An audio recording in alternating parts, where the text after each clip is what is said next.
recording. Let's hope it also records my Minecraft. There we go. Okay. I need Team Blue to know that. Wait a second. Remove. I think. What is this? Modify. Leave. Nomadic.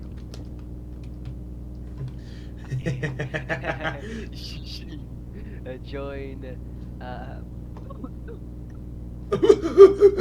Oh my God, tuberculosis. Toilet land. Hello. Oh, sorry. Now we do function. War dot. Let me make a tile. So oh yeah, actually look at this. How convenient. Let's do here in this hole. Yeah. So function war dot tile. No, tile dot add. You stupid. There you go. ID reshape level. This is gonna be level 2. This is gonna be min. Let me do something. Min is gonna be minus 1088 minus 885. Someone's DMing Max me. is gonna be. Let's go here. 1070. 10 skibby. 7.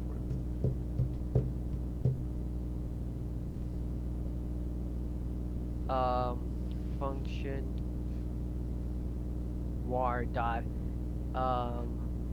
battle add, and I'm gonna do ID. Gonna be reshift. Attack is gonna be red. Defense is gonna be blue. Title is gonna be reshift. Chris, for the Now- staff watching this at home, could you quickly explain what you've done here? Oh, okay. So, first of all, I installed the. So we got the data pack into the folder. Yeah. But the content of the data pack was not loaded in. So for the data pack and the mechanics to work, there needs to be some like variables. There's going to be stored in some places. And so when you throw the data pack into the folder, Yeah. when you throw the data pack into the folder, Yeah. it doesn't like immediately do that. So you need to set it up first. So there's a command called function war, and then it's going to be setup load. And so this is going to be a command that you use when you're loading the content. That necessarily Yeah. Okay. Oh, I'll switch you back. Yeah. Okay. And then, and so this is necessary if you're like, install the data pack for the first time or after unloading it. Mm-hmm. Then what I did was create a tile. So I created a tile that's gonna encompass this. You give me netherite as well. Did I? That's a lie. Chris, you know I can see your inventory, right? Yeah, no. Oh yes, no, I forgot to pull out the armor. Yeah, you're stupid. I am stupid. Okay.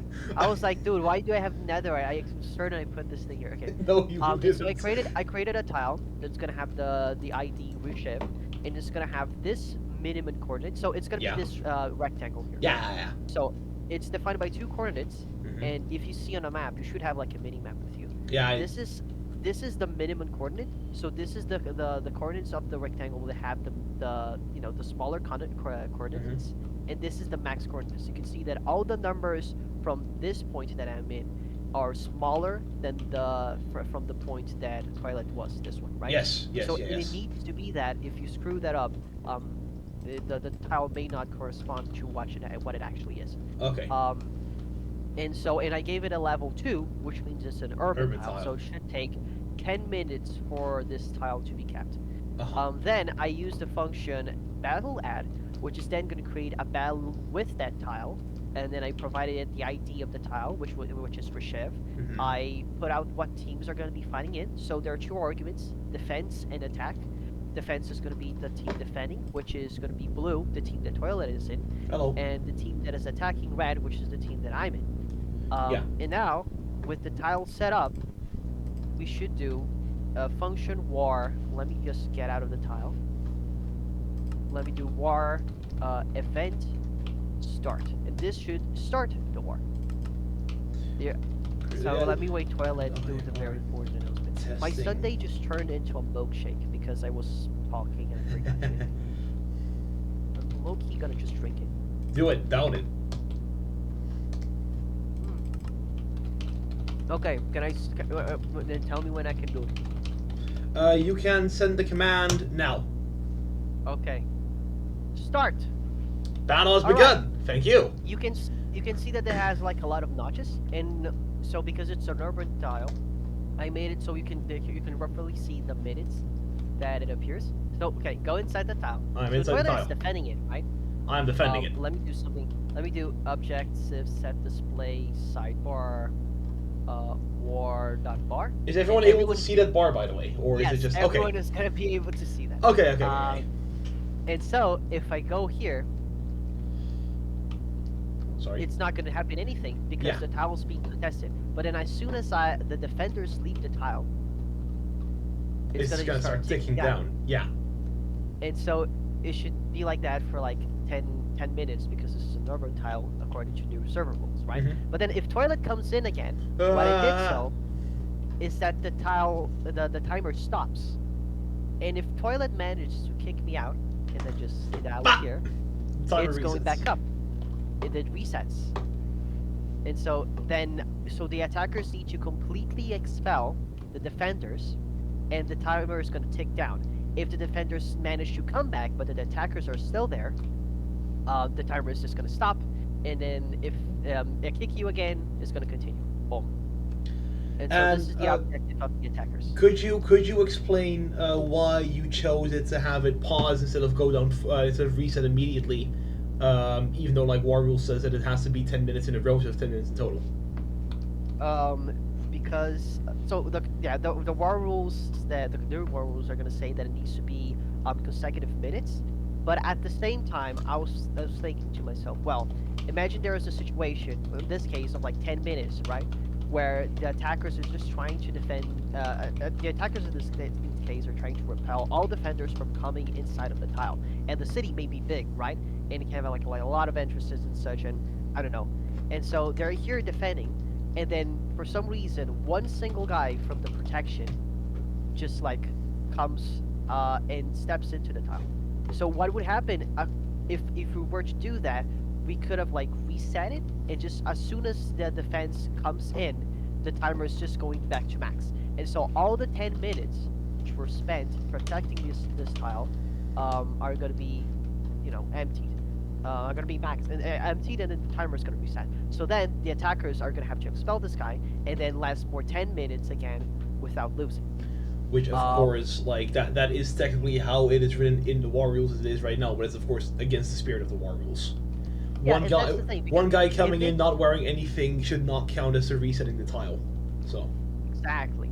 And then, not only that, and I see why the War Rules are written right like that, because for the system we have, like, manual, manual intervention, there needs to be a guy, and it's easier for a guy to just reset the time instead of like, oh, now you need to pause it. Oh, now you need to reset it. Like, that's kind of confusing for a war monitor, but in this case, because we have the tools to do so, we can do this. And also, let me just scoreboard, players, stats. This is gonna be reshift. War bar. Let me do this and do 10 seconds. So what should happen now is that I'm gonna lower the bar. This is not a command. This is just like a debug command I'm doing, and we're gonna test when the tile is capitulated. And so, in 5 seconds. 3, 2, 1. So, toilet should have heard a sound of the wither being spawned, which means that their team lost the tile. I heard the sound of a wither dying, which means that we win, right? So he heard one spawning, I heard one dying. And all the other players on the server, just make sure you ask them that actually. Yeah, hold on. Did y'all hear anything?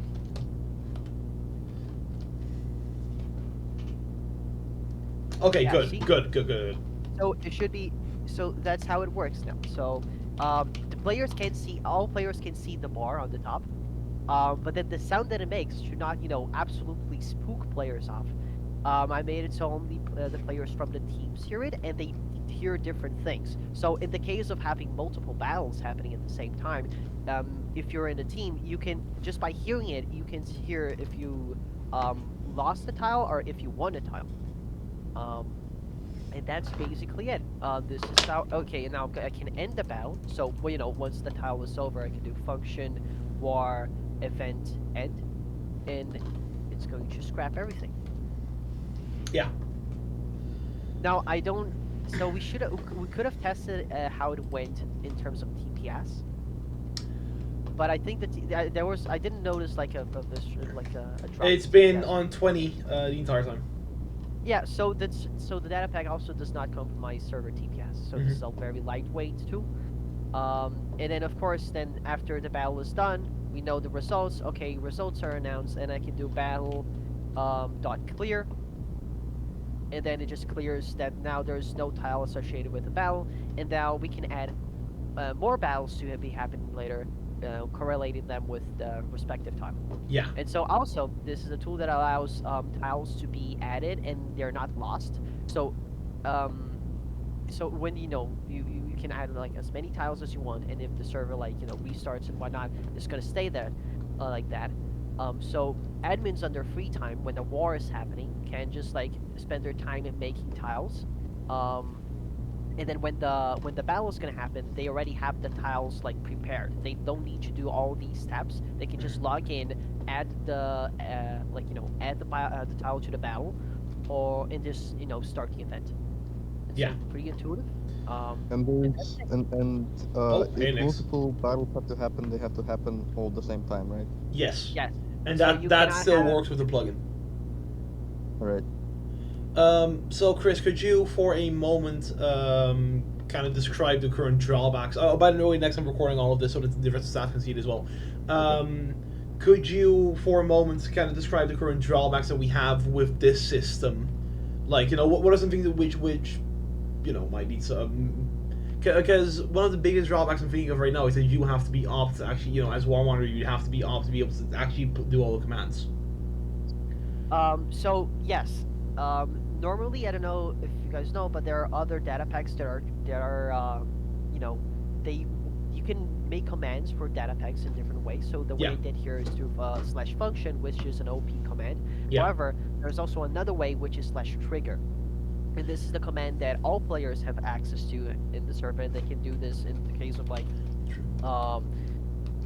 what is it? Invisible frames? Invisible Item frames. Yeah. And so I was thinking of doing that, but then again, do we really want players to have this type of tool? And That's so true.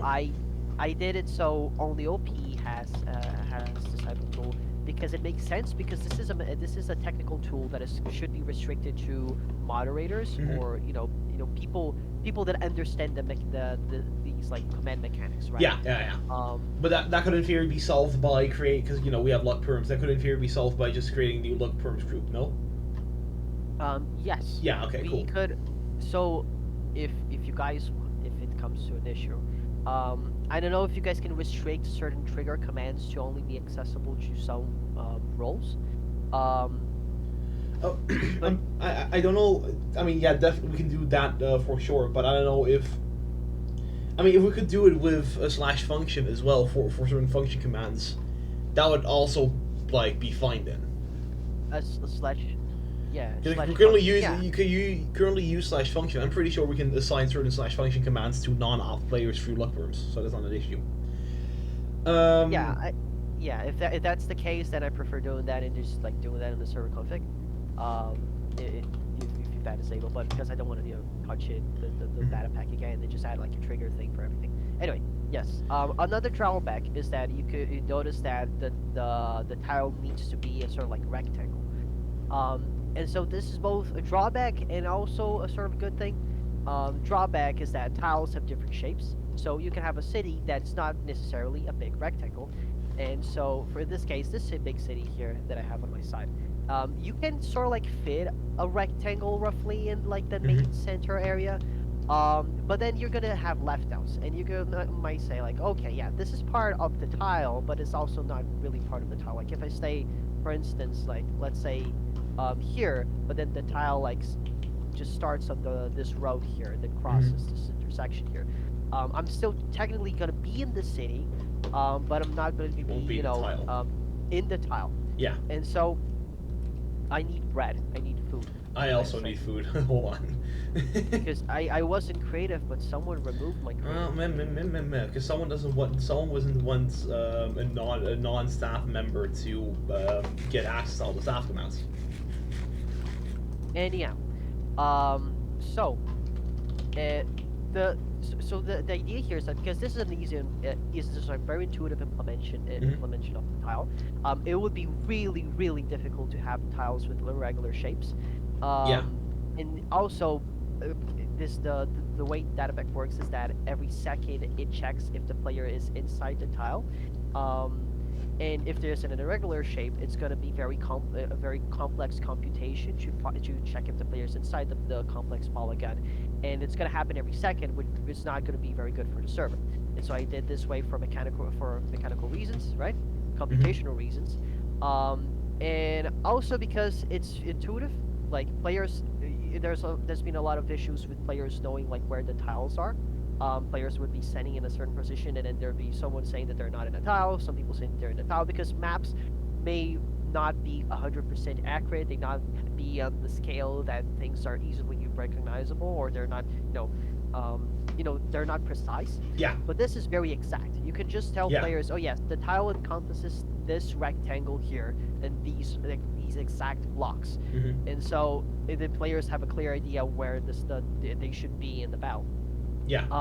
And then in the case of like what I mentioned about this city, is that you can encompass like the main area of the city with a rectangle. You don't necessarily need to encompass like the entire tile, but the main part, because well, if you're gonna have a battle, at least like you're gonna be defending like the main, like the important area of the tile. If let's say okay, there's a city here, but then as I mentioned, like let's say here, right? The player's just like standing here in this area that I'm at, right? When we were testing later, like, is you really like protecting the main city, like the big part, the important part? No, this is just like an outer skirt of the city. Yeah. And actually, so this is why rectangle. I just got a question. Yep. You showed me commands. You showed me how it works. So based off of that, I do assume that you can have overlapping tiles. Overlapping tiles. So the idea is to not that we use it, but like just in theory, would that be possible? That would be possible. So, because the check is not going to identify like if the tile is overlapping. What it does is that, well, for every tile that is part of the battle, it's like inside the battle list. It's going to check if a player is inside that area, and so if a player is inside an area that is encompassed by two tiles, those two tiles are gonna be like, let's say, the two tiles like don't have defenders, and the player stands like in the same area where those two tiles encompass. Then both tiles are gonna get ticked down, right? Yeah. So it is possible, but I don't really see like why you would have that, because then you could be in an area, because I mean there's no such thing as like an area being occupied by the same tile like when you have the system currently. So yes, but this is an issue. This is something that can happen like if you make like you don't know how to make tiles correctly and you did like a wrong one. So and then that case can happen, right? Yeah. Okay, thank you. That's what I was wondering. All other real issues I can see with this can be resolved by just giving War Wanderers some like preset command blocks they can press to like do the commands if they're too confused as how to do them themselves. So I honestly don't really see any big issue with this. As of course, like main drawback really being the fact that the tiles have to be square. But yeah, that because like the OP thing we can resolve by just making. What's the word? By just getting a new luck firms like subgroup and just making people warmongers. Yeah, I don't know if we can also like sort of like mask the function commands to an actual command. So we are using like /function, but we could do something like I don't know, have a plugin then that's gonna create a set of commands that are /war, and then this is just like a mask that actually executes the datapack. But then again, then we were messing with plugins, and I didn't know how to mess with plugins unless plugins. yeah. And so I don't know if there's like a what is it, like a generator that can already do that. But either way, yes. I don't know. Whatever the case, you have a very very solid base here, right? I'm thinking about just, of course I'm going to be sending this video through to the staff team. I'm thinking about just sending this through to them and being like, hey, look at this, give it a watch, and then let's decide on whether we want this on the server. I think we should want the server, but that's just my opinion. Yeah, and in fact, if this goes forward, like, okay, so we should make like an actual battle and test. Yeah, exactly. Like that's what I was about to suggest. Yeah. Like, should this be accepted? I definitely want to be doing some wargaming to like test how the plugin's gonna work. Sorry, datapack's gonna work on a bigger scale.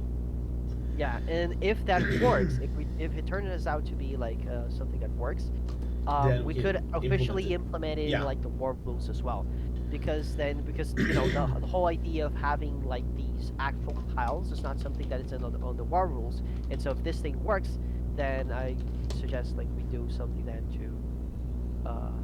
Oh yeah, and so there's also like this commands, the help tool here is like a sort of like I've been opening my screen right now. Yeah. Just shows all the useful commands. Yeah. Yeah. And also I forgot to talk about the teams. So so the way the command works is that let me sleep. I'll on it. Okay. Is that when it's checking the players and it's checking the players from teams, and so the team/teams is already like a built-in like Minecraft functionality. It's there's not handling tags or anything. It's just like a team thing, which is a built-in vanilla function. So /team, and there are some like basic commands as well that work together with this war data pack that I did. And so the idea is that when war is declared, in the new war rules, there's a section that talks about providing a list of players from both sides that are going to be involved in battles. There may be not involved in all battles, but they're going to be the list. They're going to be like, if they're online, if they're available, they're going to fight, right? And so when a war is declared, I recommend then just hopping in the game, a war monitor, and then using /team.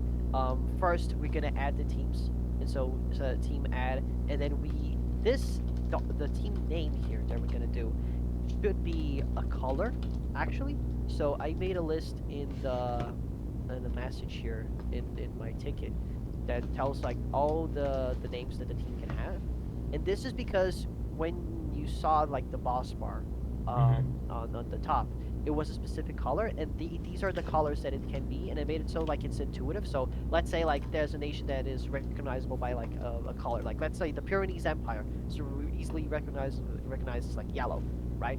And we have Kopatan, which is green. So you can have two teams, yellow and green. And check here, yes, they are inside here the list, so yellow and green, and so have those two teams, and then do /team, and then join. And then have the team. So in this case, so Pyrenic Empire is going to be yellow, and then just add a player. And just like add the players that are inside the provided list. Yeah. And you can do that before like the battle, before anything happens, because you're preparing for when a battle happens. You're already going to have the players set up. And that's basically it. Yeah, those are all the functionalities. Thank you. Once again. Oh yeah, let me. Oh yeah. Final thing, I forgot. You can do function. You can do list both tiles. So function. Let's say function, war, battle list, and this is gonna list. Oh, in this case, you can see that's empty because it cleared the battle list before. But if I do war tile list, it's gonna list all the tiles that are currently in the storage. Oh yeah. Oh, I'm doing it myself, and of course it only shows for myself. Oh no, I'm following the commands. I'm following all the commands. Yeah. Don't worry. So battle list and tile list, and you can also do if I see that a tile exists, I can do tile dot show, and I do open parentheses ID column, and I do reshift because I know that the tile exists. So if you could do that, Twilight, I don't know. Yes. There we go. Yeah, and you can see there that's printed beautifully. ID level, X range, and Z range. This is for like, okay, I created a tile, or I want to find a tile in the world. So this is useful. And I saw like, oh, like let's say that a tile that was made is now actually level 1 tile, and I need to correct it. So I can just do show and check if the level is correct. If it's not, I can do var, function var tile delete. It should be, yeah, delete, and then delete and do the same thing of specifying the ID. Open the keys, ID column, and then reshift. Boop. Yeah. Yep, and then if I do the list again, so function var list tile list. No more tiles. No more tiles. And so you can also see the sides there. Okay, like in this case, yeah. Those are basically the commands. Yep. Hell yeah! Thank you. Once again, it's going to be sent through to staff. You know how it works. I'm going to tell them to watch it. I'll try to convince them to implement, agree on implement this in the server. And oh god, I'm sorry. Yeah. And well, you'll definitely be kept in contact as to what we decide. And should we decide to go ahead with this and actually add it on the server, like for real, then I'm going to very kindly ask you to maybe help us host the first 2 war games to like stress test the data pack. Yeah. Sure. Awesome.